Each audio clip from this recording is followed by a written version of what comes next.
Hello everyone, welcome back to my channel.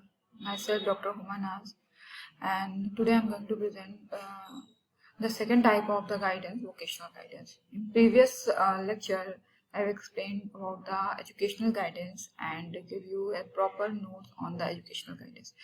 So अगर हम बात करें तो वोकेशनल गाइडेंस को हिंदी में कहेंगे व्यावसायिक निर्देशन।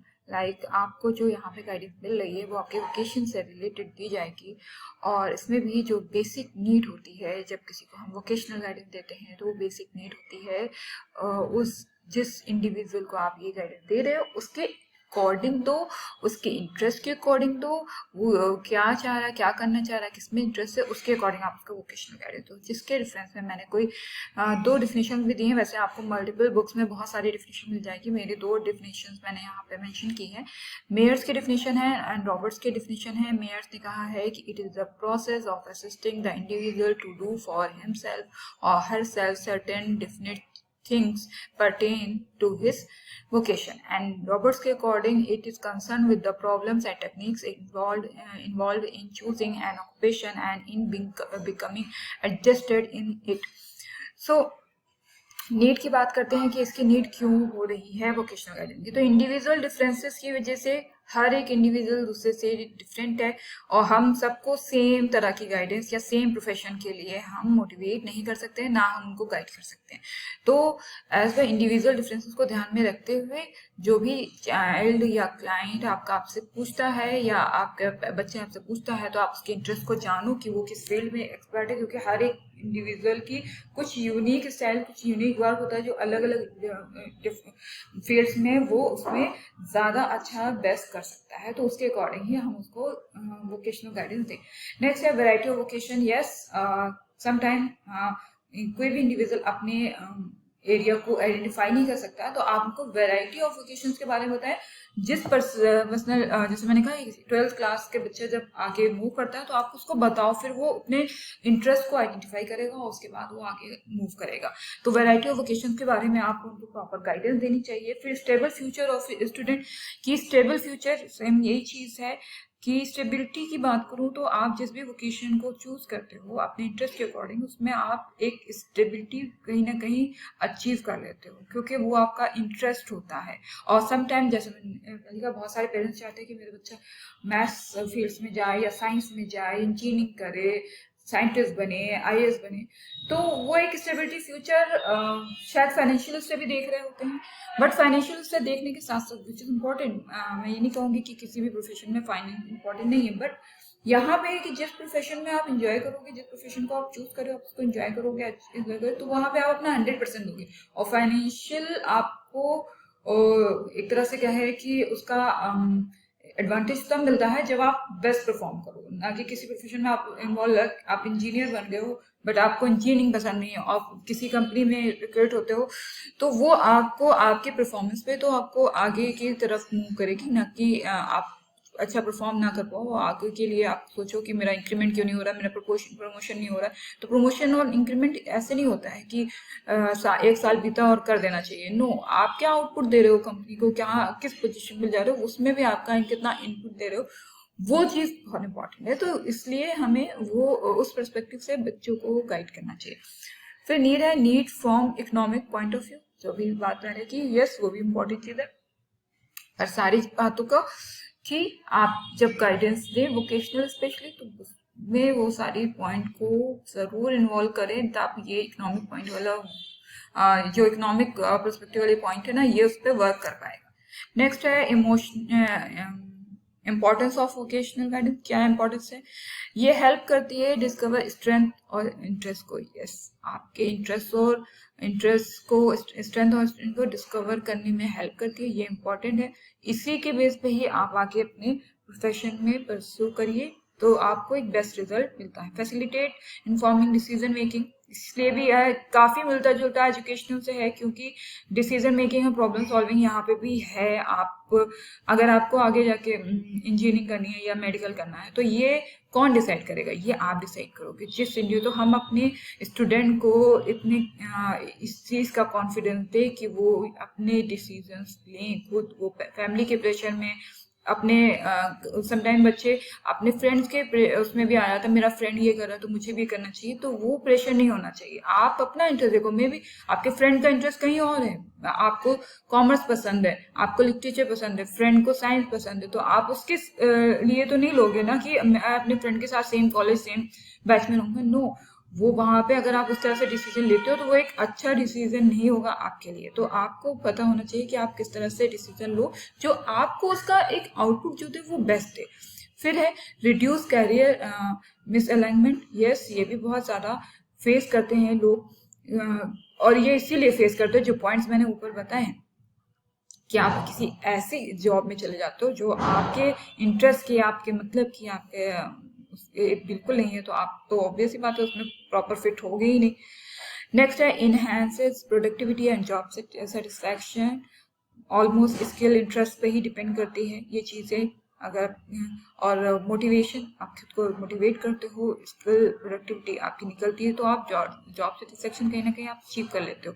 Address unemployment and under employment, ये बहुत ज़्यादा, क्योंकि अगर आप आज के टाइम में जो इस वक्त 2024 चल रहा है, जॉब मार्केट में जाइए, आप किसी भी फील्ड में जाइए, जॉब्स ऐसे यूं क्योंकि आपको आज की डेट में कैंडिडेट्स बहुत मिलेंगे बट आपको जॉब उसके मुकाबले कम मिलेंगी। तो उसके लिए हमें क्या करना है, ये अंडर एम्प्लॉयमेंट और अनएम्प्लॉयमेंट की जो बात यहाँ पे की गई, तो वो आप पे वो स्किल, वो कैलिबर, वो सारी पॉइंट्स होने चाहिए कि आप वो सिर्फ, हमें नौकरी करने के लिए एजुकेशन नहीं लेनी है, हमें एक अच्छे तरह से अपने वर्क को परफॉर्म, क्योंकि कभी कभी जॉब मिल जाने के बाद भी, आज देखिए आज के टाइम में गवर्नमेंट की जॉब्स का जो स्केल है वो बहुत कम है, बहुत कम है, बहुत कम लोग वहां तक पहुंचते हैं। क्यों? समटाइम चलिए आप वहां तक आपने आप तो बहुत सी जॉब्स में भी है कि आप रिटेन करो, फिर इंटरव्यू करो, सारी चीजें हैं, किसी एक पेज पे तो है ही नहीं कि एक ही आपके सामने। सेम यही चीज प्राइवेट में भी है, बट प्राइवेट में जो आपके ग्रो करने का चांस होता है वो आप किस तरह से आप अपना बेस्ट दे रहे हो, किस तरह से आप वहां पे ग्रो कर रहे हो। और ग्रो का मतलब ये नहीं है कि सिर्फ आप अपना ग्रो करो, नहीं, जिस कंपनी के साथ आपको, उसको भी तो कुछ फायदा होना चाहिए, कुछ उसका भी तो पॉजिटिविटी, उसकी उसकी पॉजिटिविटी उसकी कंपनी के ग्रो करने में, वो ग्रो कर रही है अगर आपकी वजह से, तो आपके आइडियाज की वजह से, आप जो आइडिया लेके आ रहे हो, लाइक एचआर, किसी भी फील्ड में मैनेजमेंट का बच्चा है जा रहा है, तो उसके वो क्रिएटिव आइडियाज हैं आज के टाइम में, जैसे जो एआई का वर्ड है, तो आपका वहाँ कहीं ना कहीं आपके चांसेस ज्यादा बन जाते हैं। भले आप कि सेम क्वालिफिकेशन के दो कैंडिडेट्स हमारे हो, हम स्किलफुल पर्सन को लेते हैं, हम अनस्किलफुल पर्सन को नहीं अप्रोच करते हैं। नेक्स्ट है बूस्ट कैरियर डेवलपमेंट। यस, आपके कैरियर को डेवलप करने के लिए बूस्ट कहते हैं क्योंकि आपको मल्टीपल ऑप्शंस बताते हैं, how to adjust, how to pursue any profession with your growth and adaptabilities. Next है supports life long learning. Yes, after getting job आप ये समझिए कि आपको लर्निंग की जरूरत नहीं है, तो नो, हर एक पोजीशन पे आपको लर्निंग बहुत इंपॉर्टेंट है, एक न्यू, इसीलिए ये एक लाइफ लॉन्ग प्रोसेस है, क्योंकि ये कभी स्टॉप नहीं हो सकती है आपके साथ। आप किसी जॉब में हैं, अगर आप उसमें भी अगर अपने आप को लर्निंग प्रोसेस अपनी कंटिन्यू रखोगे तो आपके पास प्रोफेशनली आप ज़्यादा डेवलप कर पाओगे, अच्छे से ग्रो कर पाओगे, और स्टेबिलिटी रहेगी आपकी जॉब की, जॉब सिक्योरिटी की भी बात होती है यहाँ पे। नेक्स्ट है promote personal fulfilment. Personal fulfilment की बात यहाँ पे इसलिए हो रही है कि पर्सनल वैल्यूज और गोल्स को आप किस तरह से अलाइन करते हो, अचीव करते हो, और वो एक किसी भी इंडिविजुअल के लिए बहुत इंपॉर्टेंट रोल प्ले करती है। Next, support mental and emotional wellbeing, जो कि सबसे इंपॉर्टेंट है, और इसके लिए यानी कि मेंटली और इमोशनली आपका स्टेबल होना बहुत इंपॉर्टेंट है। आप ये जॉब सेटिस्फेक्शन से भी आता है, आप अगर आप वो सेटिस्फेक्शन अचीव कर रहे हो अपने जॉब से, अपने वर्क प्लेस पे, अगर आप उसको अचीव कर पा रहे हो, तो ये और इसके लिए अच्छी सबसे बड़ा सपोर्ट जो होता है वो फैमिली का ही होता है, ना कि वर्क प्लेस का होता है, वहाँ के लोगों का होता है। वो चीज़ है, हमें उसमें उस तरह के एनवायरनमेंट में खुद को एडजस्ट करना पड़ता है, बट जो मेन होता है वो फैमिली होती है। और आपका एक अपने ऊपर एक कॉन्फिडेंस होता है, वो इम्पोर्टेंट होता है। नेक्स्ट है role of teacher in vocational education. बहुत इंपॉर्टेंट रोल है टीचर का वोकेशनल में, क्योंकि वो बच्चे के सारे पॉइंट्स को, काफी सिमिलर पॉइंट्स हैं जो हमने आगे पढ़े हैं, उसमें हमें सिर्फ उसका कंटेक्स्ट चेंज करके लिखना है। पहले हमें एजुकेशनल का लिखना है, फिर हमें जैसे एजुकेशनल बताया था उन पॉइंट्स पे उसको रखना है। और यहाँ पे सिर्फ है, यहाँ पे भी है कि आपके स्टूडेंट इंटरेस्ट को बच्चे के जानना है, तब उसको उसके अकॉर्डिंग आपको गाइडेंस देनी है। Providing career information, proper information आप दें। चूज करना, डिसीजन मेकिंग जो होगी वो उस कैंडिडेट की होगी, उस इंडिविजुअल की होगी। फिर encouraging self awareness and explanation. Self awareness बहुत इंपॉर्टेंट है।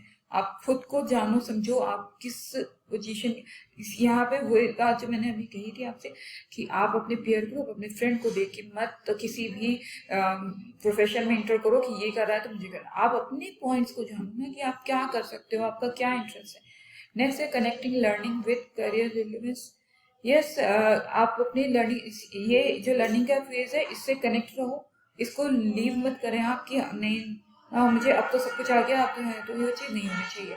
नेक्स्ट है प्रोमोटिंग स्किल डेवलपमेंट। स्किल्स को एक तरह से लर्निंग फेज में इन्वॉल्व रखिए, स्किलफुल बनिए। हर एक ऑप्शन में आज जैसे अगर किसी ने जॉब अपनी 90s में लाइक 2010 में या 5 में या 7 में स्टार्ट की है, तो आज 2024 चल रहा है और आज के टाइम में जो AI का वर्ड है और एजुकेशन में ये बहुत ही ज़्यादा इन्होंने मल्टीपल सॉफ्टवेयर, मल्टीपल चीज़ों के थ्रू आज एजुकेशन स्टूडेंट को दी जा रही है। अगर आप उसके बारे में जान रहे हैं, आप वो स्किल्स को लर्न कर रहे हो, तो आप आज के इस टीचिंग वर्ल्ड में सर्वाइव कर सकते हो। अगर नहीं तो आप सर्वाइव नहीं कर सकते हैं, क्योंकि हमें उस प्रेजेंट सिनेरियो के साथ खुद को आगे मूव करना है, ना कि उसको छोड़ के। Serving as role model, yes teacher हमेशा से रोल मॉडल रहे हैं, और अगर तो वो रोल मॉडल के लिए आपको मेन चीज़ है आप में वो कॉन्फिडेंस होना चाहिए, आपका प्रोफेशनल बिहेवियर होना चाहिए, बैड बिहेवियर नहीं होना चाहिए, पॉजिटिव एटीट्यूड होना चाहिए अपने काम की तरफ भी और अपने स्टूडेंट की तरफ भी, और स्टूडेंट की तरफ आपको बिल्कुल भी जजमेंटल नहीं होना चाहिए। इंकरेज कैरियर प्लानिंग के लिए बच्चों को इंकरेज करना चाहिए, उनको डिसीजन मेकिंग के लिए गाइड करना चाहिए, और उनके काउंसलर और पेरेंट्स के साथ भी कोलैबोरेट करना चाहिए, ताकि आप उनके एक्चुअल पोजीशन, एक्चुअल कहा जाए कि उनके परफॉर्मेंस को आप मॉनिटर कर सको। फिर इमोशनल सपोर्ट आप उन्हें दो, उनका फीडबैक दो, गाइड करो। फीडबैक देने में आप उनको गाइडेंस प्रोवाइड करो। ये भी यहाँ पे भी है लाइफ लॉन्ग लर्निंग की बात। आप उनको ये चीज़ एज अ टीचर समझाओ। इसे रोल ऑफ टीचर में इसकी बात इसलिए की क्योंकि आप इसे एज अ टीचर समझाओ कि क्या किस तरह से आप इनको कर सकते हो। फिर है डाइवर्स कैरियर पाथ सपोर्टिंग। उस चीज़ में भी आप उनको प्रॉपर इंफॉर्मेशन प्रोवाइड करिए, किस तरह से वो अपने प्रोफेशन में आगे भी ग्रो कर सकते हैं। क्योंकि कभी कभी आज आप जिस पोजीशन पे हो, जहाँ पे भी हो, अगर आप परस्यूइंग हो, पढ़ रहे हो और कल को आप जॉब कर लोगे, तो अगर आप अपने टीचर से उस चीज़ के लिए आगे, क्योंकि वो एक्सपीरियंस है, उनको पता है उस फील्ड के बारे में। एक एक्सपीरियंस बहुत इंपॉर्टेंट चीज़ होती है जो पता होती है टीचर को, और वो आपको आगे हर तरह के एरिया जिसके बारे में प्रॉपर नॉलेज है, वो आपको प्रॉपर गाइडेंस प्रोवाइड कर सकता है आगे इस प्रोफेशन में एंटर करने के बाद भी। सो यहाँ पे मेरा वोकेशनल गाइडेंस यानी टाइप्स ऑफ गाइडेंस का पार्ट यहाँ पे कंप्लीट होता है। और आपके लिए ये जो नोट्स मैंने दिए ये आपके लिए हेल्पफुल है। आप उनको पढ़ो, समझो, अच्छे से समझ के अंडरस्टैंड करके और उनको जानिए। नेक्स्ट वीडियो में मैं आपके लिए जो टॉपिक लेके आ रही हूँ वो टॉपिक है अप्रोचेज ऑफ काउंसलिंग। ओके, सो हम नेक्स्ट इस पर बात करते हैं कि क्या अप्रोचेज होती हैं जिन पे हम वर्क करेंगे। So thank you so much for watching my video. Please subscribe my channel, like, share.